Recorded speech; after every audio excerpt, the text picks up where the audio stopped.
Good morning বন্ধুরা, সবাই কেমন আছো? তো দেখো, আজকে আমি রান্না করতে গিয়ে শুরু করলাম। ওখানে বাজে প্রায় 9:30। আজকে আমার ওখানে রান্না শেষ হয়েছে না, কারণ আমার শরীরটা আজকে বেশি ভালো না। কালকে রাত্রে জ্বর হয়েছে, তো আস্তে ধীরে করতেছি। দেখো না, এই যে লাউ কাটতে বসি, লাউ কাটতে কাটতে আমার কত টাইম গেছে জানো। আস্তে আস্তে এই যে এদিকে লাউ বসাই রাখছি, আর এদিকে মাছের মাথা বসাই রাখছি। অনেকটি মাছের মাথা আনছে, কিছু বাজছি এই যে, আর কিছু না এটার ভিতরে বসাইছি। মাছের মাথা বাজা হইতেছে, তো আমি লাউ দিয়ে মাছের মাথা দিয়ে রান্ধুম। তো লাউটার আগে একটু মানে ভাপ দিয়ে লইছি, কেটে লইছি। মানে লাউটা একটু শক্ত, তো ভাবতেছি আগে আমি একবারই বসাই দিই, কিন্তু ওখানে ভাবতেছি না, এটা একটু আগে ভাপ দিয়ে লই, এরপরে রান্না করুন। তো আজকে আমার কিচ্ছু কাজ হয়েছে না জানো, রান্না থাক দূরের কথা, কিচ্ছু হয়েছে না। এই যে দেখো আমার বিছনার নমুনা, দেখছো? আমার স্যালারি হয়েছে যে তুমি তো আর পড়াশোনা করতে না কোনো, একটু বিছনাটা গুছাও না। এই বিছনা গুছাইছে, দেখো বিছনা গুছাই দিছে আমার লেগে। আমি এমনি কিন্তু মর্জি হইলে ঘরটা জাত দিব। তো আজকে কনে আজকে হের মুড নেই। তো আমি বাবা মার শরীরটা বলা না, আজকে তোর মুড নাই, তোর কবে মুড দিব? শরীরটা ভালো থাকলে তুই যখন কাজ করতে গেছ তখন আমি না করি যে আজকে করোনা লাগতো না, আমি করুম। আজকে আমার শরীরটা ভালো লাগতেছে না, তোর গেছে একটু ঘরটা জাত দিতি, দেয় কিন্তু সুন্দর করে দেয়, কিন্তু ওই আজকে দিছে না। মর্জি কই না, ভাল লাগতেছে না। আমি কিতা করতাম জানি, সেটা একটু তাও নাই। উফ, একটু বারান্দাতে একটু বই। তো কালকা থেকে জ্বরাই শ্যাম্পু যাচ্ছি না, হয়তো বা কালকাতে ঘর টর ঝাড়ঝাড়ি করছি, ধুলাবালি বা হয়তো বা নাকে মুখে গেছে, সর্দিও আছে। তো হয়তো বা এই কারণে, আর বৃষ্টির কিছু জল পড়ছিল আমার।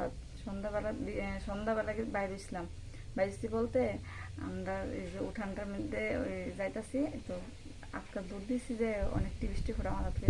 আমার একটা স্বভাব আছে, বৃষ্টি ফোটা মাথা পড়লেই জ্বর আইবই, এটা একটা অভ্যাস।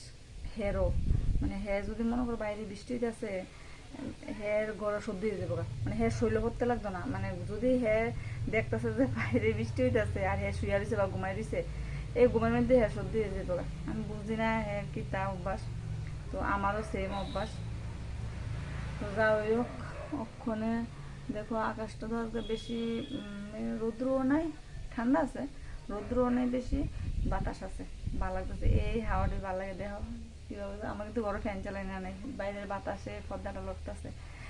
তো এই হাওয়াটা তো আছে না, বয়ে থাকতে খুব ভালো লাগে, মনটা শান্তি লাগে, শরীরটার মধ্যে একটু মানে এনার্জি পাই আর কি। একটু বয়ালি পরে কাজ তো সারাদিনই করি, কাজটা পরে একটু করুন, মানে একটু বয়ালি শান্তি লাগে না। 2 দিন পরে পরে একটা না একটা রোগ থাকবো, সেটার ভিতরে কিতা যে আমি বুঝি না।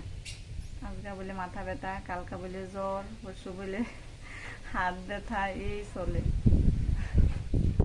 তো বন্ধুরা দেখো, আমি রান্না করা বসে, রান্না করার লেগে রাত্রে রান্না করুম।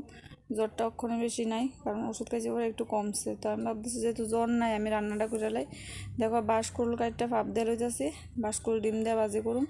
ডিম দিয়ে বাঁশকুড়ুল বাজি করলে যে একটা টেস্ট লাগে জানো। তোমরা যারা যারা খাইছো না একবার কইরা খাইয়া দেখো। মুলি বাসা করুল না কিন্তু, বরাক বাসা করুলটা যদি তোমরা ফাপ দিয়া একটু আলু ফইলা দিয়া পেঁয়াজ ফইলা তারপরে কাঁচামরিচা দিয়া বাজি করো, ভাজির শেষে ডিমটা ভেঙে দিবা, দিয়া একটু লাইটা টেরা নামাই লেবা, খুব টেস্ট, খাইয়া দেখো, বেশি পরিশ্রমও না। দেখো আমার রান্না প্রায় শেষ, আমি ডিম টিম দিয়া একদম লাইটা সারছি।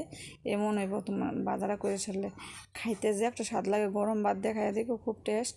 কিন্তু আমি আবারও কইতেছি, মুলি বাসা করুল না, বরাক বাসা করুল। আর সত্যি কথা কইতে অক্ষণে বরাক বাসা করুল বেশি পাওয়া যায় না।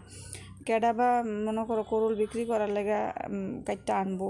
আর একটা কথা হইলো, বরাক বাসার অনেক দাম, তাহলে করুলটা বিক্রি করে লাইলে তো আর বাসটা হইতো না। তো দিদির বাড়ি থেকে আনছিল, দিদির বাগানের লগে বাসে যারা আসলো এন থেকে 2টা দিছিল আর কি আমরারে। তো আজকে এটি করলাম। তা বাসগুলো আরেকভাবে খাইতে ভালো লাগে, একটা হইল গিয়া চন্দনা শুটকি দিয়া তোমার কাঁঠালের বিচি দিয়া ডুগাডাগি দিয়া একটা শুকনা তরকারি, ওইটা খাইতে খুব টেস্ট লাগে।